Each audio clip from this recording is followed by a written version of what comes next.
Do you like ever wake up to like sound a bird chirping outside your window, and then you look out and it's a bird sitting on the tree right next to your window. It's all beautiful, but then a big hawk like swoops in and it just like eats it.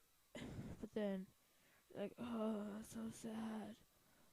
For a took a mental picture, so that's pretty good. But it's so sad that that's gone.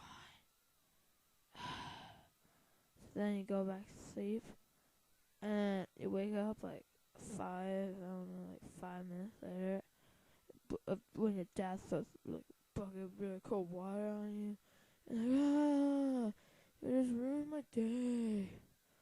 But then you think back and you're like, oh, I have the mental image of that bird, so that's good. That's always good.